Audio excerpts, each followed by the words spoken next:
Welcome to Bishop Fox Live from DEF CON 30. I'm Joe Seckman, AVP of R&D. And I'm Tom Essen, AVP of Consulting at Bishop Fox.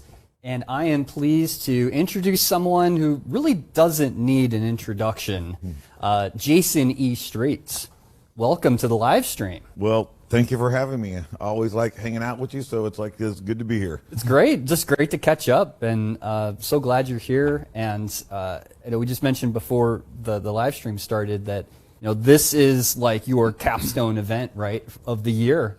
You're very passionate about DEF CON, right? Yeah, DEF CON is like people don't understand, and one of the things that I've always loved about DEF CON is you get people from all over the world who usually would never have a chance to actually meet in real life. Yeah. It's like, and this creates that opportunity for them. And as DEF CON grows, you hear some of the naysayers like, well, it's changed. It's like, it's not the same. Yes, thank goodness. It's like, because when I first went at the Alexis Park, it was just chaos. It's like, how were you able to, like, there weren't any villages. There weren't like any people to find my people. It's like people that I like, really like the things that I like doing. And now with these villages and the way that it's grown, yes, it is one conference, but it's like a meeting place for everybody with a different passion. They have a place to like congregate.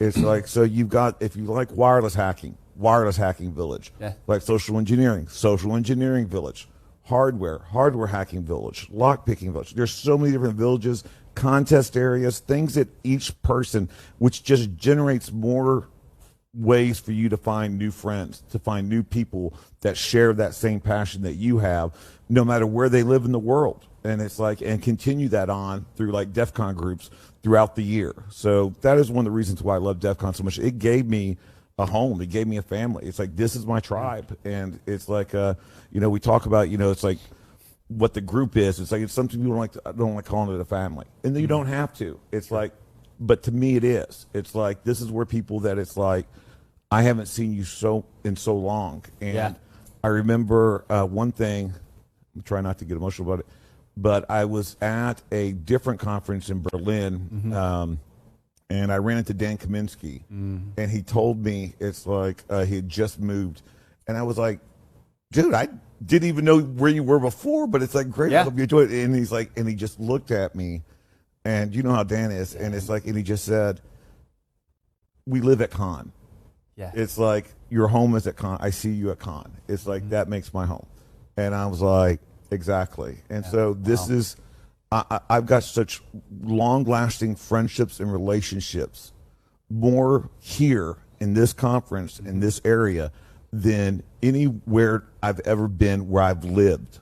It's like, and have had a house. Major Malfunction, FX. It's like, they live in different countries. They're my people. They're my closest friends. Grifter lives in a different state, but we still talk to each other. We still see each other. El Cantaro. It's like, I mean, I've only been able to go to Tokyo once and see him, but he's always here, and I'm able to see him at DEF CON, and I'm able to connect with him. Yeah, I mean, I first met you at DEF CON. That was way back in the day, and I agree with you completely. Like the relationships that are made and built here are they're lifelong, right? They're lifelong. It's awesome. So tell me a little bit about some of your hacker adventures lately. Any cool things that you've encountered? Oh, I actually did a really good hacker adventure. I was in Gothenburg, Sweden, for Security Fest.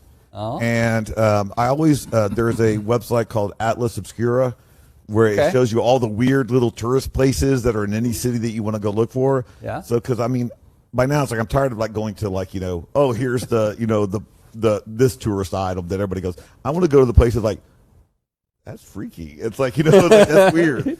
And one of the places was like St. Peter's, the first fortress right there on the water in Gothenburg. And when I get there, because I don't adult very well, so I didn't really look to see at the times or anything, because I just assumed it was open because it said certain times on the site.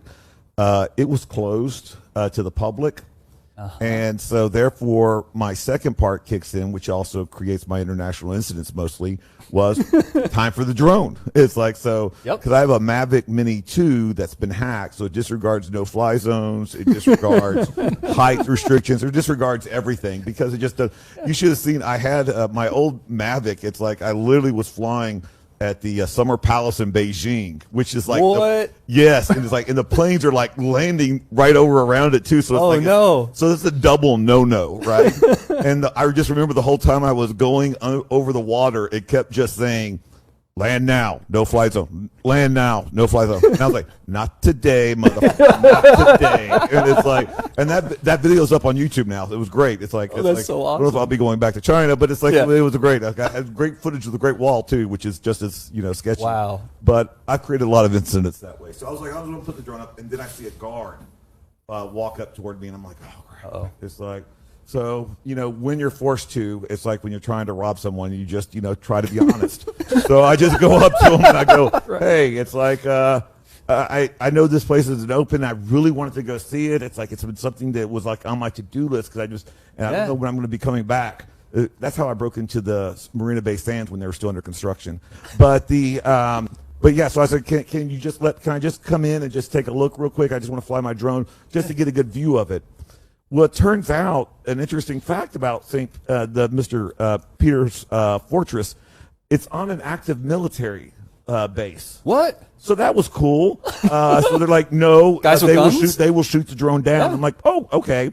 I like to see them try, but it's like I'm trying to. Is there any way that I could go in? Because it's like I'm leaving tomorrow. It's like I gotta go, and it's like the guy literally calls his supervisor and gets the supervisor to okay me and my friend Paul Coggin to go and do a tour of the fortress. Wow. It's like, I'm adorable. I try. So it's like, so he literally walks us through the fortress, and best tour guide ever. I mean, he was like, we were going into areas that are not supposed to be for public. It's like old areas. It's like, and like he was giving us the history of it, and we were going through all this stuff.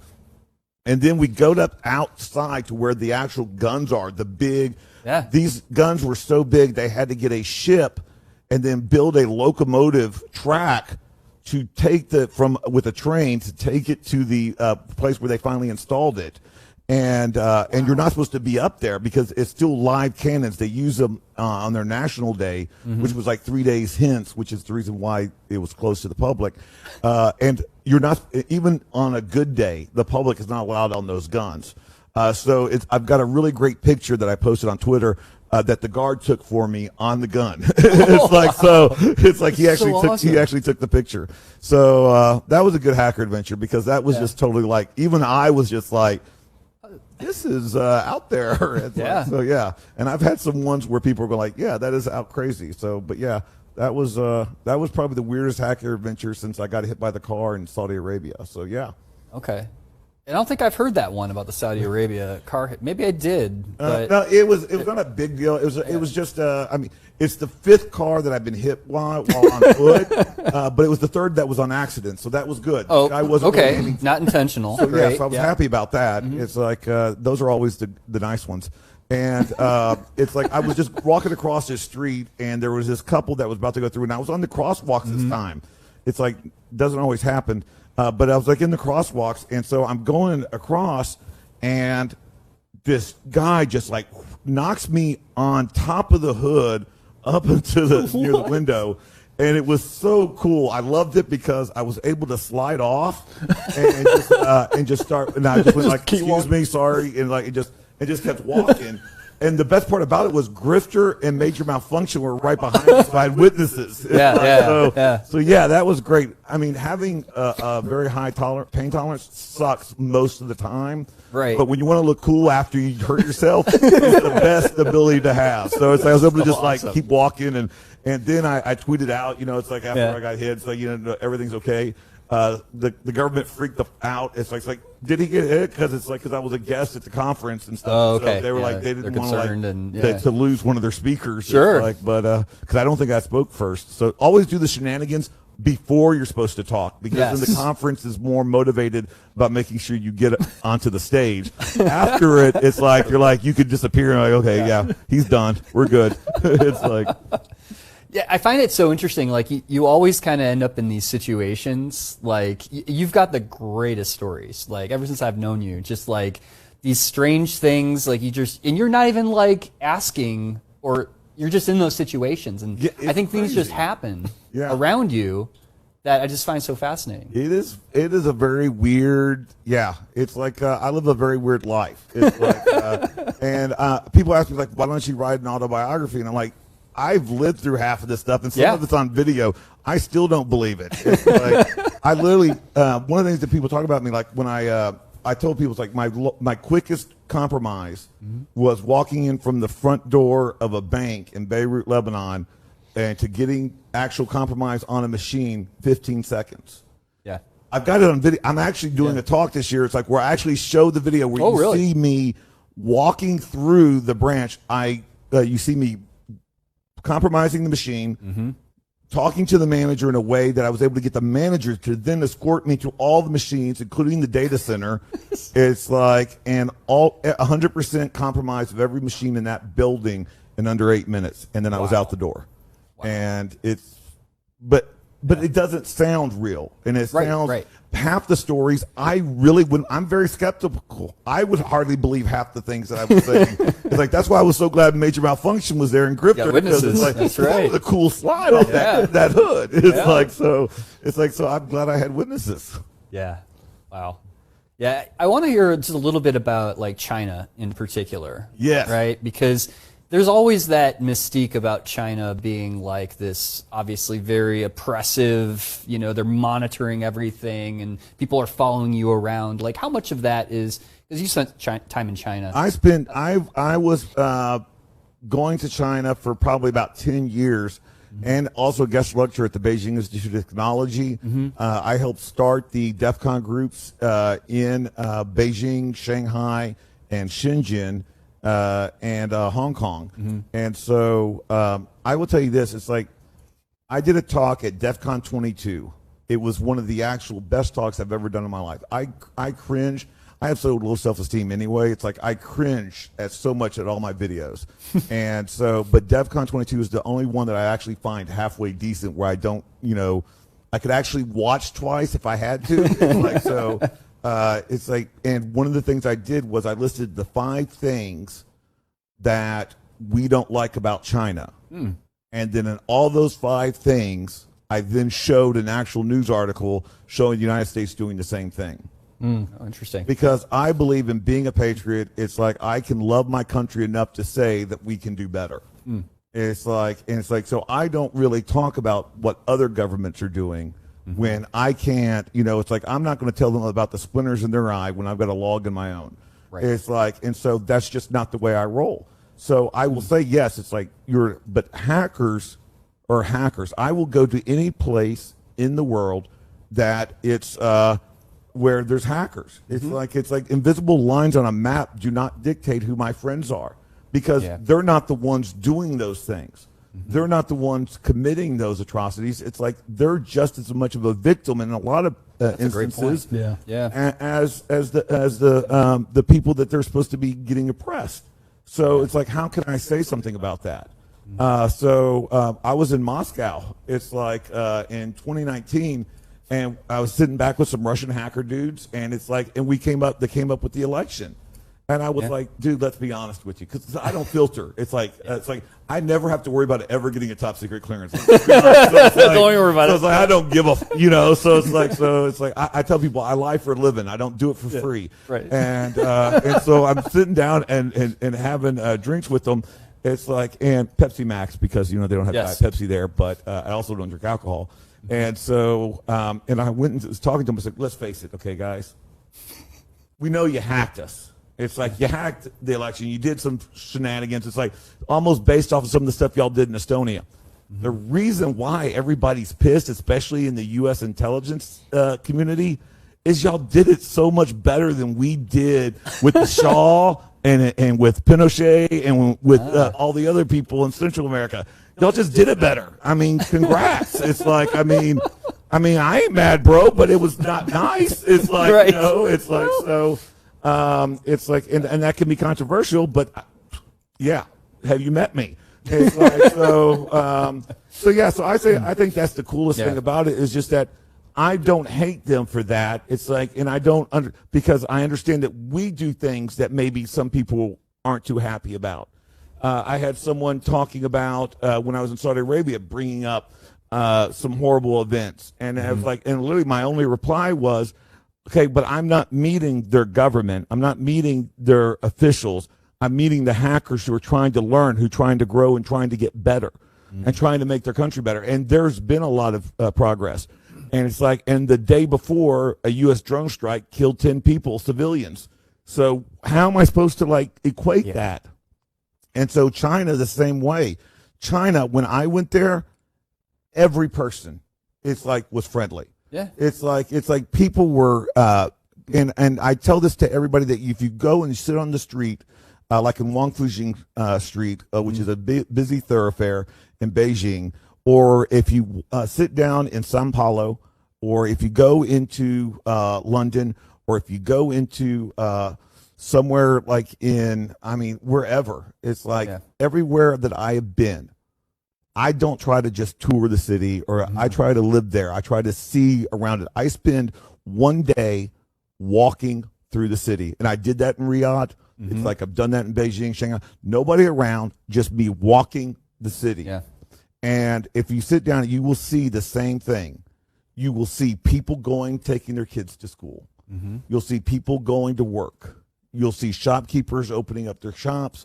You'll probably see some tourists. It's like you'll probably see people going about business. That's it.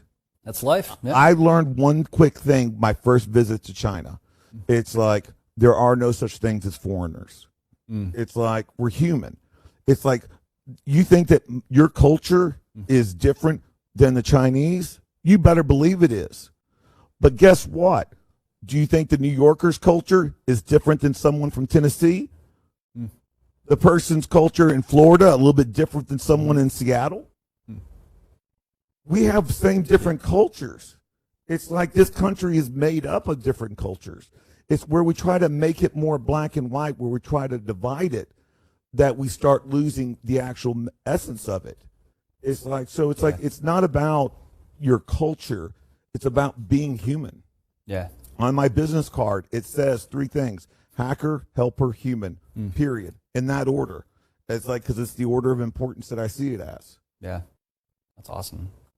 So what kind of things you got coming up? Any talks? Any I'm doing some talks. I'm working now. Got a new job. It's like I'm the chief chaos officer. Yes. For TrueSec, which is funny because the only thing I negotiated in the whole thing is the title. Was the title. It's like they're a Swedish-based company and they do security, and they're more corporate security.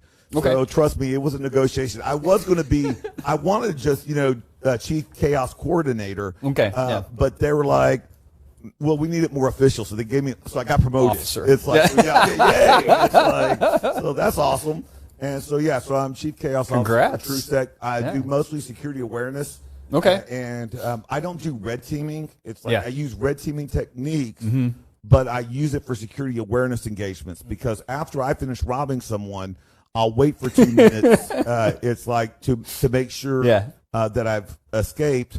And that was a funny story in Lebanon once. But then I go back and I go and educate the people. And I tell each person what they did, why it was wrong. And I let them know, it's like, I'm not writing your name down. I am not testing you. I am teaching you. This was not a loss. This was a lesson. And when we start understanding that red team's only existence is to make the blue team better, we all start winning more. It's like, because I want my clients to win. I want those people to catch me. It's like, because that helps them. It's like on every engagement, by the 3rd day, I make sure that I get caught. It's like, because the whole thing is to get them that teachable moment. It's like, and I tell them, it's like, look, I am a simulated adversary. I am not your adversary. I'm your advocate, to make sure that you're doing better and your company is protected. Yeah, that's one of the things I always loved about your approach with that. it's different than what you see out there, and I really appreciate that. I That's am awesome. different. That's some of the nicest ways they put it. But yes, different. Different but good. Yeah. Yes. I can't even think of a question. It's just been fantastic spending time with you and listening to your And stories. I talk a lot, so I'm sorry. Oh, it's No, great. I feel inadequate. I don't even have a question. It's just been great. There's learning. no inadequacies here. Yeah. It's like, This is always what how our conversations go, and I've had you on the podcast before, and we've always had I love when you share your stories and the hacker adventures and all of that. So where can our audience find out more about you? I think they probably already know, but just to reiterate. Well, my main site, for all my information stuff is on JaysonEstreet.com.